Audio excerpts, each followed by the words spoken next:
Kozhikode police ഉദ്യോഗസ്ഥനെ കല്ലുകൊണ്ട് തലയ്ക്ക് കുത്തി പരിക്കേൽപ്പിച്ചു. പൂതേരി പോലീസ് ക്വാർട്ടേഴ്സിന് മുന്നിൽ വെച്ചാണ് ആക്രമണമുണ്ടായത്. കോഴിക്കോട് ക്രൈംബ്രാഞ്ചിലെ ജയചന്ദ്രനാണ് പരിക്കേറ്റത്. വിശദാംശങ്ങളുമായി AK അഭിലാഷ് ചേരുന്നുണ്ട്. അഭിലാഷ്, എന്താണ് ഈ ആക്രമണത്തിന് പ്രകോപനമായത്? ഒപ്പം എന്താണ് ഇക്കാര്യത്തിൽ പോലീസ് പറയുന്നത്?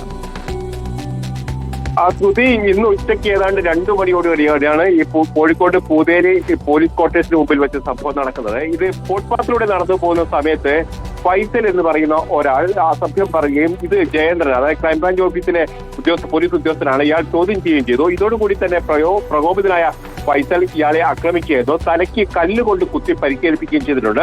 അതോടൊപ്പം തന്നെ ഇയാൾക്ക് ആശുപത്രിയിൽ പ്രവേശിപ്പിച്ചു. തലയ്ക്ക് 3ഓളം തുന്നുകൾ കിട്ടു എന്നാണ് ഇപ്പോൾ നമുക്ക് മനസ്സിലാക്കാൻ കഴിയുന്നത്. ഏതായാലും ഫൈസലിനെതിരെ ഇപ്പോൾ പോലീസ് കേസെടുക്കുകയും ചെയ്തിട്ടുണ്ട്. ഒരു പ്രകോപനവും ഇല്ലാതെയാണ് ഇത്തരത്തിൽ ആക്രമണം നടന്നത് എന്നുള്ള കാര്യമാണ് നമുക്ക് മനസ്സിലാക്കാൻ കഴിയുന്നത്. കാരണം ആദ്യം തന്നെ ഈ പ്രകോപനപരമായി തന്നെ അസഭ്യം പറയുന്നു. അതിനുശേഷം ഇത് ചോദ്യം ചെയ്യുന്ന ഘട്ടത്തിൽ തന്നെ ഈ കല്ലെടുത്ത് ആക്രമിക്കുകയും ചെയ്തു. ഏതായാലും ജയേന്ദ്രന്റെ ആരോഗ്യനില ഇപ്പോൾ തൃപ്തികരമാണ്. തലയ്ക്ക് 3 തുന്നലുണ്ട്. അതോടൊപ്പം തന്നെ ഫൈസലിനെതിരെ ഇപ്പോൾ പോലീസ് കേസെടുക്കുകയും ചെയ്തിട്ടുണ്ട്. ശരി, AK അഭിലാഷാണ് വിശദാംശങ്ങൾ നൽകിയത്.